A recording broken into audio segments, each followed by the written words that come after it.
afternoon. Hello. Welcome to Get Hired, Stay Hired. We are the show every Monday at 1 o'clock till 1:40 to help executive job seekers. We are here to help you with your mindset, to motivation and marketing. We are going to give you the edge in your job seeking process. Is that right? Yeah. And beyond. And absolutely and beyond. And stay hired. That's that piece, isn't it? Is once you get the role, we're going to help you get the role. But then once you've got the hired, we're going to help you keep it. That's important. So let us know where you're up to in your job seeking journey. Say hello in the comments. Tell us what you're looking for. Tell us where you're up to. Accountability. What did you say you were going to do last week? How have the interviews been going for those of you who've had interviews? And what else? And tell us how we can help you today. What are the blockers? What's in your head at the minute? And how can we help? And who are we? I'm Vanessa. I'm here to talk about marketing to help you be visible and credible and memorable in your job seeking, but also when you're in role. Sarah, who are you? No, I'm nodding at you, going, yes, you are. Yes, and this is what we're here for. I'm very agreeable. I'm Sarah Farmer. I am an executive coach. Monday. I'm an international multi-award-winning executive coach, actually. I'm the author of a best-selling book called Leader Unleashed, which is actually written specifically. Good start, isn't it? I know it's gonna get better from here. Specifically for leaders who are returning to work after time out, who may have suffered a bit of imposter syndrome, a bit of a knock to their ego, or just a confidence knock, which is really normal. And I'm here to talk about everything mindset, but also as a leadership skills trainer as well. I've got a lot of skills inside here that I can use to help you get the job of your dreams, but also make sure that you keep it long as well. And we're going to be looking at both sides of the equation today, aren't we? We absolutely are. So if you're listening to this quietly and you're currently in a role and you want to ask a question about that, you can either send that to us directly, DM it to us, or if you want to come on and just pop it on there, just be aware that people will see your name. So if you are in a role and you don't want people to know that you're thinking about changing, or you've got issues, then you might want to do it on the down low. So do say hi, let us know you're there. But Vanessa, talking of accountability, what's occurring? Okay, so after a very quiet summer of job seeking, things are starting to progress. So I'm in the process now for a couple of roles, and I've got an interview tomorrow. Yeah, actually in person. So that's really good. I'm really happy about that. And I'm still waiting to hear on another one. So yeah, all good.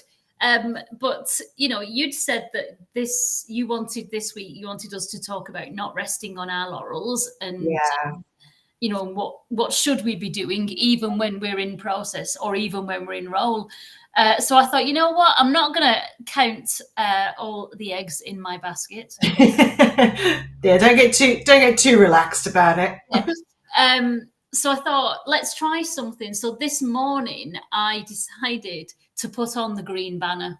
So I've avoided it for 5 months or so. But I thought, you know what, I'll try it. And about a month ago, I did it kind of just for the weekend, but I didn't. Once you change it to put the green banner on, it then invites you to write a post about it. Right. And I can just like, no, because I don't want anyone to see. No. So I didn't do a post about it this morning, and I left it on for a week and then turned it off again. This morning, I thought, no, let's put it on. Let's go full on. And I wrote a post about being open to work. Right.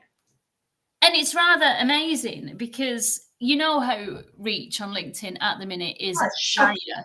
And after a couple of hours, I might have 500 if I'm lucky. Wow, I mean, you're doing well to get 500 in a couple of hours, to be honest. But at the minute, when I last looked, it was on about 4,500 impressions. Wow. Yes. And something like 14 reposts. So people have posted it for me as well to their networks.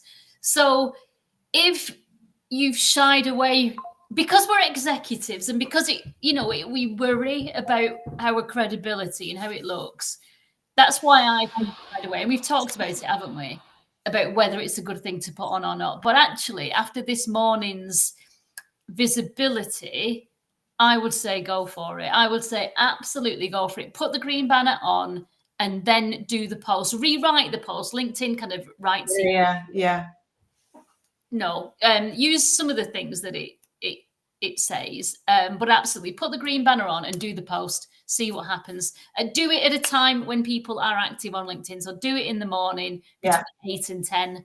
Don't do it at night when very few people might see it. Or on a Sunday night, like I sent out something. I said, if anyone's watching, can you please go look at my post, my newsletter? It was brilliant, but no one saw it because I put it out about 7 o'clock last night, which was stupid. Right. Really stupid. But I thought, I want to just try different things. Because also when I post, I always post at 7 o'clock in the morning, and it's so early to get on there. I am going to put up that. Hello, Andy. It has been a while. How are you? I'm sorry, I was very overexcited to see you. But it is lovely to see you. I hope you're well, Andy. So yeah, it's I had a chat with a client last week actually about this thing about not feeling confident to put on the green banner, or just feeling it's a bit icky because we're seniors and blah, blah, blah. Actually, if you use the right words and the right intent in the post, the flair post, whatever you're doing, it comes across fine. Mm-hmm. But you've got to get rid of this belief that, senior leaders shouldn't have to do that. Because you want to try absolutely everything in your power to get seen and get hired by the right person. And you're doing yourself a disservice by not trying everything. But it isn't for everybody. I get that. It's a personal choice for you. It's made a big difference. And one of the things, and we have talked about this in shows before, and we'll keep talking about it, is your value proposition. Mm-hmm. If you are going to be direct mailing out or emailing people or doing anything on these posts, make sure that your value proposition is up there. And actually, we would talk this between me and this client and I. We were trying to decide: do we put what we've done, what he's achieved first, rather than what I'm looking for? Mm-hmm. And I think so, because you want to catch people as quickly as possible, don't you? Yeah, you see, that's interesting, isn't it? Because we talked about the CV last week, didn't we? And how my kind of greatest achievements are now right at the top, the actual results that I've delivered, not what I do or how I do it, but the results that I've delivered through doing what I do. And I think that's really, really important with the CV. Now, however, when we were thinking about this open to work post, what frustrates me when people do it is they don't say what job they're looking for or where they are. So I didn't put in there this morning the results that I've delivered. Yeah. Now maybe I could, further down, maybe I should have added that. So that's really interesting and a very good point. But I think you need to be very clear on the role that you're looking for and where you are, or if you're looking for something remote. Do you know what I mean? Yeah. So maybe depending on what you do. So the point is, think about the customer, the person who's going to buy you. If you were in their shoes, what would make you want to stop and go, oh, interested? So actually, on those short posts, it is CMO, COO, CEO, whatever it is, looking for this. This is what I do. This is what I do for people. It's slightly more detail, because some of that should be in your header anyway. And then whatever else is in there. But it's not a sob story. It's not a poor me, I haven't had a job for ages or anything like that. It's and you know what happened? As soon as I pressed post, right, so I did the open to work banner, and then of course I spent, 5-10 minutes or so playing around with the post until I sent the post. As soon as I launched the post, I then immediately got 3 bots send me connection requests with messages who were offering recruitment, but all of them were for kind of in Georgia or Chicago or whatever in the United States. Targeting. It was something like at midnight over there. When I did it this morning, at 2 o'clock in the morning, so you think automatically. And then when I went to the profiles, they had 2 connections, and they both had only posted twice. And the last post that both of them had posted, the 2 that were the same, with just open to work hashtag and nothing else in the post. So obviously, report that. It's a bot.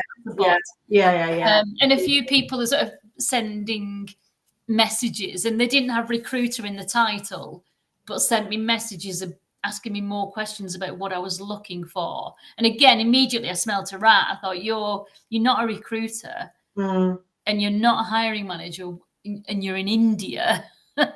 Why are you asking in the UK? So what? So straight away. But so when you do switch the open to work banner on and you do a post, just beware. Yeah. Quite a few of the connections. The glitters is not gold. Yeah, absolutely not. So we want to talk today about not sitting back on your laurels. So there's been a few incidences over the last few weeks of clients that I've been talking to who have been really badly stung. Yeah. And some quite severely stung. So one example is somebody who was down to last interviews in two roles, and had been told that both of those, once that happened, that was it. And that was a lie in both cases. All right. So when the actual final interview happened, they were then told that the silent partner at the top actually, to put this person towards the board to be accepted for the role that they're absolutely perfect for, needed someone else to go against. So they have to now go back through the whole process. Now, first of all, one, that's really stupid for two reasons. One is because you've now upset and started to rattle that potential employee who's starting to think, do I really want to work for a company like you? So you screwed up massively there as an organization. But also, it just shows what sort of organization you're going into, how it's not honest, it's not sorted, it just everything like that. You're looking an idiot.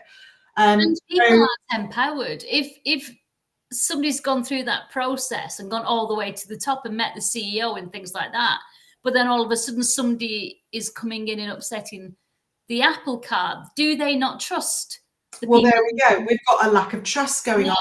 Yeah. I just know from everybody that I've worked with that goes into those sort of organizations, it's going to be hell. So my strong recommendation to this client was pull out now, tell them no, because it does two things. One is it gives them a bit of a shake up and teaches them a lesson.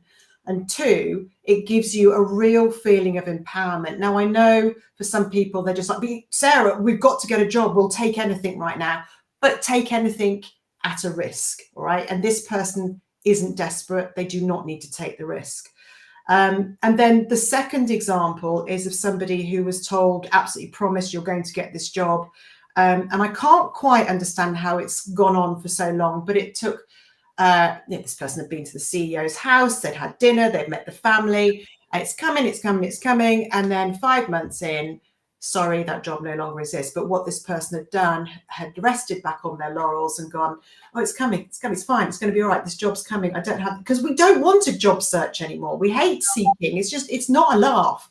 You don't want to be doing it if you don't have to. But beware. Trust people at your peril. Don't trust what you're being told until that contract is on your desk and it's signed and it's accepted and you've got a date to start and everything else isn't. Don't believe a word of it. Please, please, please keep trying, keep open, keep looking, keep going for interviews, because otherwise you are putting yourself in real danger. And what that also does is it makes it, for some reason, much more likely that the things you've got are going to go ahead. Because you give off a different energy then altogether. So don't sit back and rest. And this also then looks, we look at that. How does that work when you get into a job as well? I've got into a job, I sit back and rest and I don't have to worry anymore. That's dangerous too, because you might miss out on clarity on what you're doing and everything else, but we'll talk about that separately in a minute. So I don't know what your thoughts are on that or anybody out there, but we've got a comment from Rika. Are you going to put it up? Oh, yeah, I can try. Because if we both start driving, that's when it all right. Hi there. Hi, Rika. Thank you for joining us. First time joining here. Been out of work due to redundancy since September. Okay. Before being let go, I was moving into a new field, sustainability. So only have 2 years of formal experience in that, otherwise 18 years of project management experience. Okay. So I would 2 years is solid. I was going to say, yeah, take out the only. I have 2 years of formal experience. That's brilliant. Yeah, and project management. You sound fantastic. Yeah. So great stuff. And you know what? You're in a good position. It happened I'm sorry it happened, obviously. We're only a couple of months in. Be interesting to know how your searching is going, what you're looking for. Put it up there so we never know who's watching on this channel. Might be recruiters, might be your ideal hire out there, just don't know. So yeah, I would just mind your language a bit, and I don't mean that as in you're swearing. I just mean as in if you're leaking immediately to me, and I talk about emotional leakage a lot, there's a fear here. And if you've got a fear, so I only have 2 years of formal experience, that leaks to the listener, to the receiver's brain, going, oh, you're not that sure of yourself, are you? And that sets off a fear response in their brain. So be very careful of the language you use to describe how brilliant you are. Don't make yourself small. 2 years is solid, though. 2 years is absolutely solid. It's absolutely not only. If you'd been there for 6 months, you'd still have had valuable exposure to a new sector. But the fact that you've been there for 2 years, a lot of people jump role to role to role in less than 2 years. So yeah, start talking about it with more confidence. That's really good, solid experience. Yeah, it really is. And thank you for joining us. If you've got any specific questions, Rika, or issues or blocks that you want to ask us to get help with, then we're very happy to do that. So Vanessa, just going back to the not sitting on your laurels and trusting people too much. What do you think about that? I mean, it must be so tempting when you're in a job seeking situation to go, yes, I've got 2 interviews now. I'm just going to stop looking. Has it inspired you to keep your eyes open? No, I've still been looking on the job boards this morning, and obviously I changed my visibility this morning because I can't rest on my laurels because I've been looking now for about 5 months, and of course the money is going to run out at some point, and that date is getting closer. So no, I'm not resting on my laurels. Also, I really need to get back to work. I'm like bored of being at home. So I'm not, but it also reminded me, and what you said about not resting on your laurels when you're in a role. So this week, I've been contacted by somebody about the show who's going to be watching, and this person is in a role but is desperately unhappy, and so I wanted to ask you, and because this fits as well about kind of being visible and not resting on your laurels. What would your advice be to somebody who is in a role and really unhappy? Okay, I'm going to come back to that in just a second. I just want to say hello to a LinkedIn user. We can't see, but that's okay. First time here. Thank you for joining us. Just been redundant today. I'm really sorry to hear that. First day of unemployed in a very long time.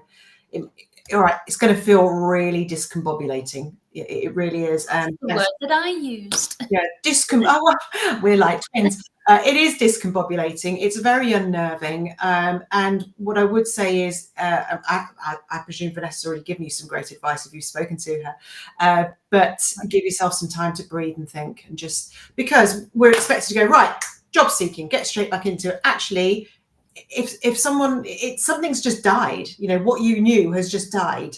And it's a bereavement, and we have to give ourselves a chance. But it's also a massively huge, possible, great opportunity to go into something better. But if you're not happy about it and it isn't what you wanted, give yourself time to get over it before you start looking again. Because it's really important to allow ourselves just a little time to breathe, not to wallow, but just a little time to breathe and process what's happened. It's Kerry. Kerry was on my team at ASAFE, so I'm really, really sorry to hear that that's happened to you. And yeah, it's that change, isn't it? It's the grief, it's the anger, it's the frustration. And we had a quick chat just over text with Kerry, and like she straight away got really, really busy, just as I did. I decorated bedrooms, and then I started going on holidays and things. When your schedules can be ripped away from you, you need to.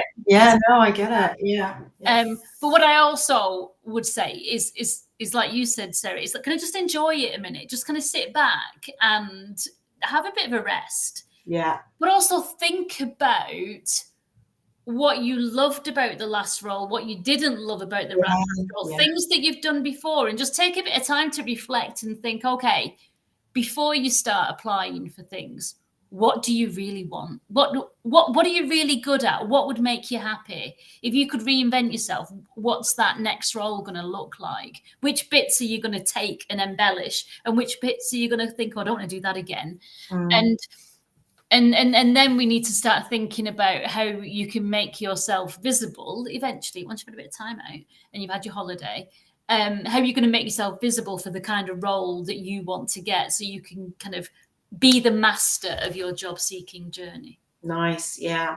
It's about getting yourself some clarity, setting your boundaries. One of the things that often goes wrong is people scattergun, even people that know exactly what they're doing, they're scattergunning. And I always take them back to the hedgehog concept, which I don't know if I've spoken about on here before or not, but all my job seeking friends, clients, anybody that'll listen, I'll talk about the hedgehog concept.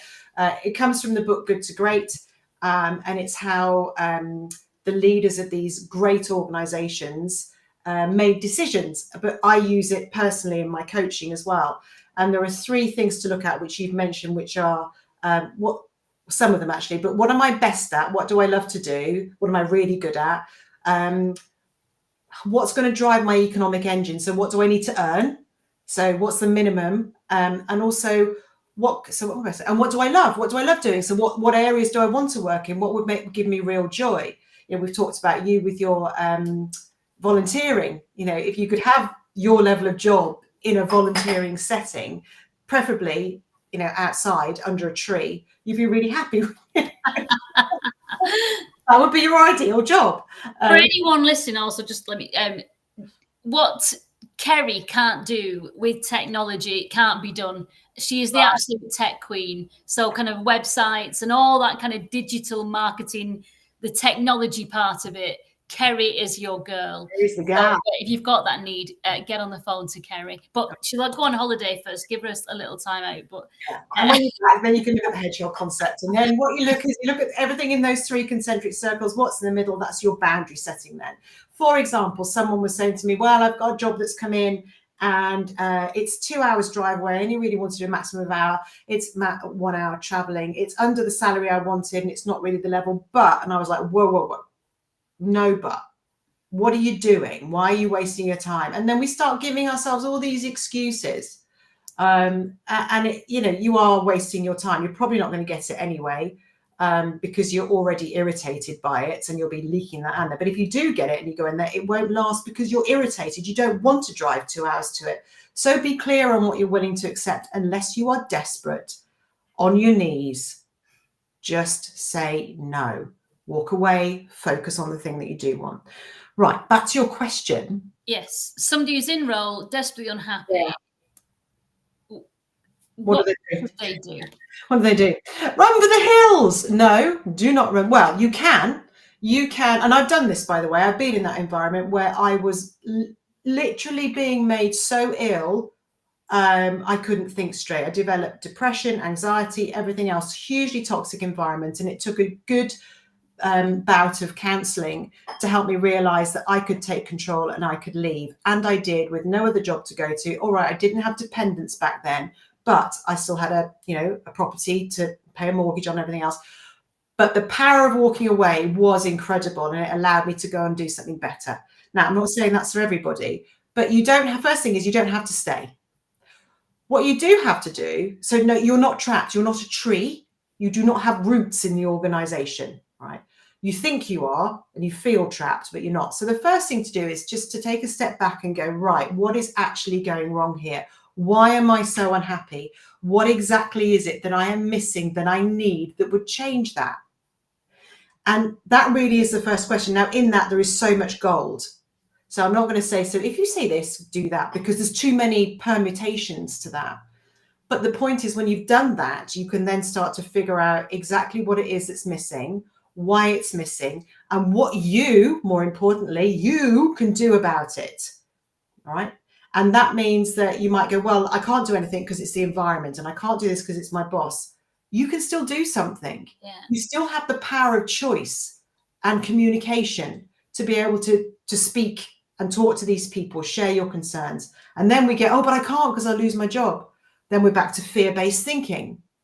So just stop, breathe, figure out what's going on and why. And then if you don't know what to do about it, it's a great thing to send to us privately, and we can deal with it on this show. All right. We can say, I can tell you what to do. Vanessa can give her thoughts on what to do. Nothing is insurmountable. Everything is solvable in some shape or form. You are not stuck. This does not have to be your world, and your life is precious. And if you're unhappy, find out why and how to get happy, because we've got one life as far as we know. You're so right. You're so I know.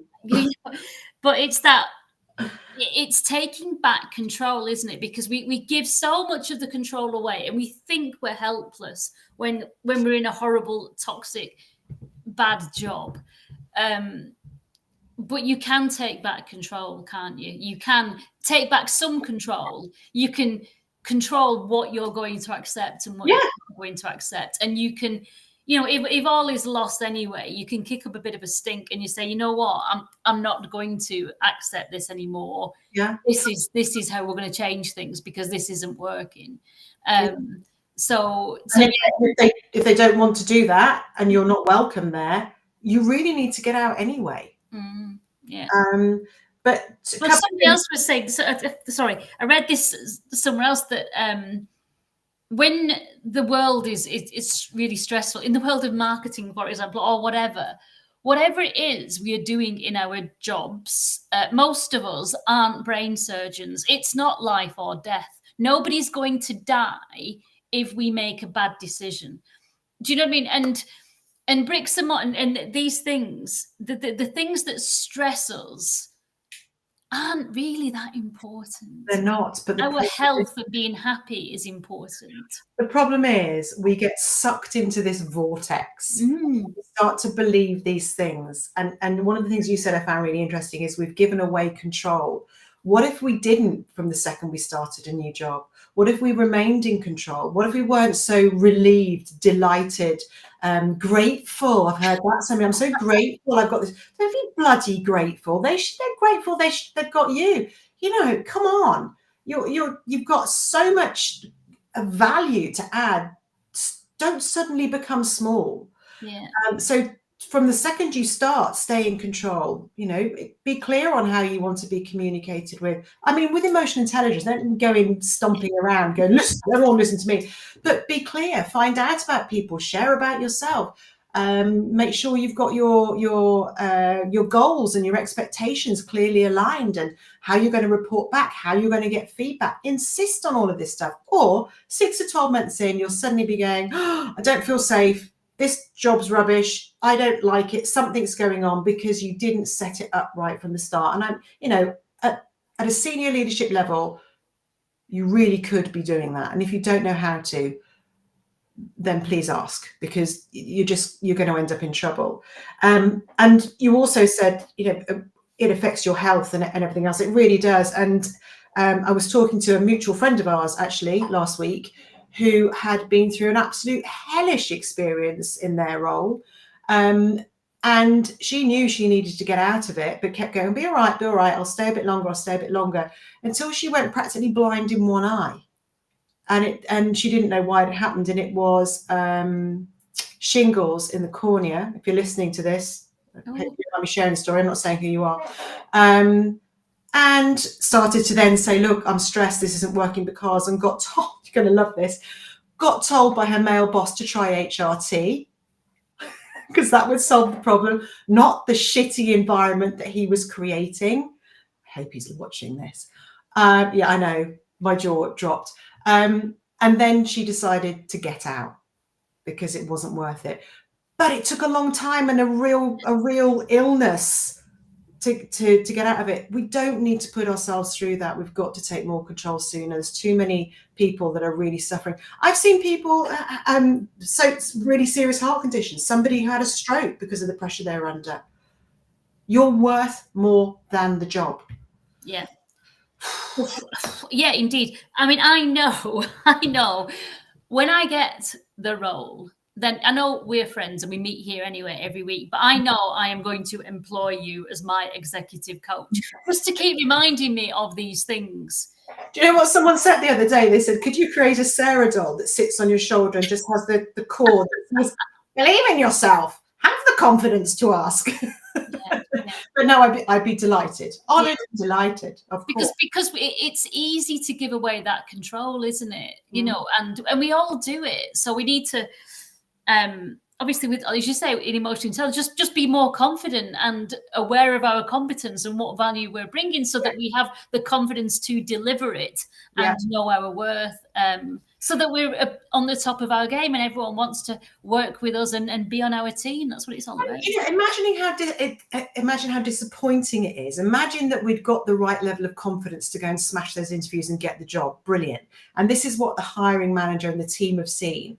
And then we suddenly come in and we become grateful and delighted that we're here. And so, I mean, now I'm delighted. It can be delighted, but not to the point where it diminishes you. It's like, isn't it great that we are together? What a powerful combo we are. Here's my expectations, here's yours expectations. And actually, that should all happen before you even get the job, because you've got the right level of confidence to ask that. So, yeah, it's really important that that confidence remains throughout.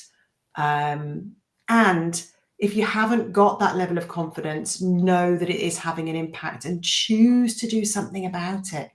Yeah, that's really good. So what I want to go to next is this whole idea about the plan B, something that we should always be visible and credible whilst we're in work. But before then, I think, Sarah, haven't you got resources on your website that people can? I'm just thinking, for not everyone can afford a coach and things like that. Well, you've got all kinds. I mean, obviously, you can. But people can buy your book, Leader Unleashed. Yes, but you've got resources on your site, have you? That you can. Yeah, I've got a couple of things which I keep. It's really bad marketing. I keep forgetting. Honestly, I need them. If you're going to employ me, can I employ you as a marketer? Yes. Okay. Marketing. But I have got a couple of things. There's one which is the Interview Success Accelerator Preliminary Program. That's a mouthful. But I used to run a program for senior leaders to help them get back into work. But then actually I moved off and did it. I can still do that. But for $9.99, I'm going to put the link into the chat now, actually. You can buy this. And it gives you lots of stuff that you can use to help you smash those interviews. But if you are specifically, if you've got a specific problem with confidence, actually what I've just done, because I run a program called Spark, which is to help you go from imposter to empowered, develop the right level of confidence, unshakable self-belief, yada, yada. But not everybody has the money or the time to spend working with me one-to-one or in groups. So I've just created an online version, which is 47 quid. It's everything I know in a course written. It's £47. Now, you probably need the book to do it with. I'm just trying to find the link to that as well. But I literally launched that this weekend. So 47, and I also launched it so that organizations, because I do a lot of talks about imposter syndrome in organizations. They're like, well, what can we do about it? Like 80% of our staff claim they have it. So this is also a licensable product as well. That's why it made me think of that, because obviously I saw your newsletter over the weekend. Yeah. So I put the two links for that in that. And if you can't afford them because you're in a real state, I'll give them to you. Not the Spark, but I'll give you. Terrible at marketing. Just give it away. I mean, you've really got to be. I want to know you got nothing, because I don't want you to suffer. But most people have got $9.99, and most people have got 47 quid. So that's why I've done it, is to make sure that everybody's got access to it. And it can, these two things can really change everything. Without me actually being there. But then we've also got this setup as well. So if you're using those and you're stuck, you can come and ask me the questions on here. I can't make it any easier, I don't think. That's all good. Brilliant. So we've got 5 minutes left. So if you've got any questions, anyone who's watching that you want us to deal with, put them in the comments now. And then otherwise, we need a plan B, don't we? Because not all roles work out. And this is what we were talking about. If you're in a role you're not happy, what do you need to do? And this is build your plan B that maybe you've not been building. So we need to be visible, credible and memorable all the time, inside our organization and outside. You need to keep feeding that network, don't you? You need to keep that kind of your boardroom of kind of mentors and coaches or whatever, people you look up to, people in different industries. Keep connections, keep in contact. This is something I'm terrible at, but we all should do better at this. Well, we all could do better. Yeah. It's a choice, isn't it? It becomes a plan. And you said keeping in touch with your network, and I would say advising them and reminding them of your net worth. Yes. Because I should be a marketer. I've changed my mind. I've got a marketing strapline. There you go. But one of the things that goes wrong is that we get into jobs and we start to sit back on our laurels a bit, and then the shit can hit the fan. But whilst you're there, rather than waiting for that to happen, what I see really, really effective people do is consistently show up. I don't mean like every day on LinkedIn, but making a few comments. There's a lady called Linda Reddy, who is I think she's head of people for Nando's, who she's always on there. She's got hundreds of followers. And the good thing is, once you're employed and you have a serious job, everybody wants to be your friend because they think you might give them a job. So take it, take it. But it helps keep you front of mind. And what will happen is you will start to get headhunted consistently. And even if you're not being headhunted, you'll always have a network of people that understand your net worth. So when anything does go wrong, it's not just suddenly a new conversation. It's like, can we continue the conversation? Yeah. And the other thing it does is while you've got a plan B, sometimes even a plan C as well, you are consistently reminding yourself of your own value, and you're in more control of the situation that you're in. So the chances of things going wrong out of your control are diminished. Yeah. Because you're exuding and leaking something else, a confidence, the security, because you're not waiting to be done to. You're in control of what's going to happen to you.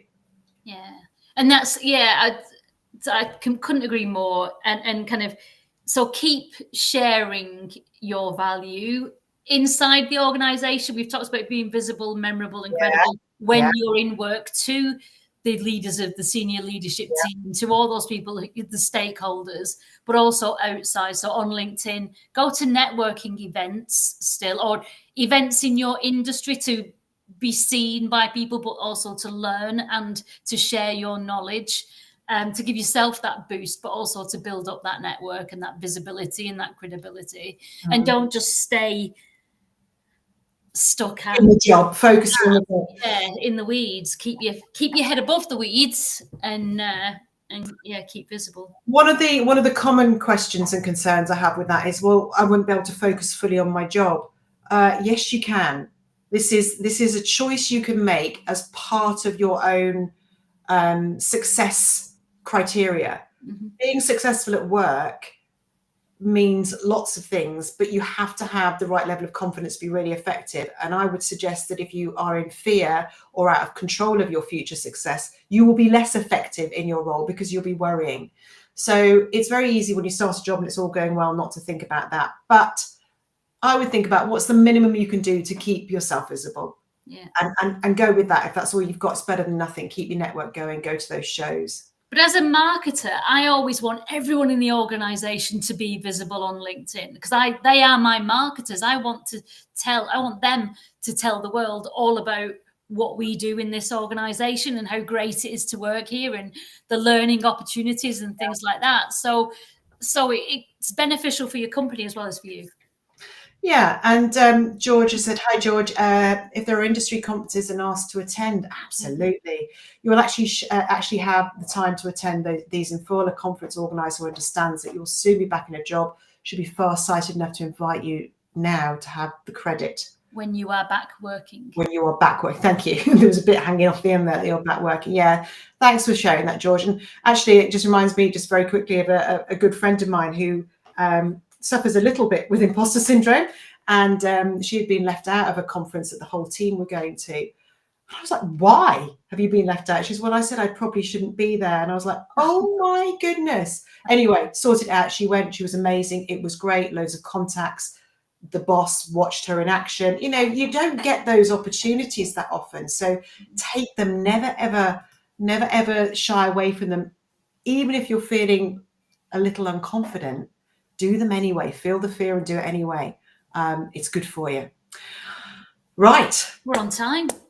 Well, that's a magical thing.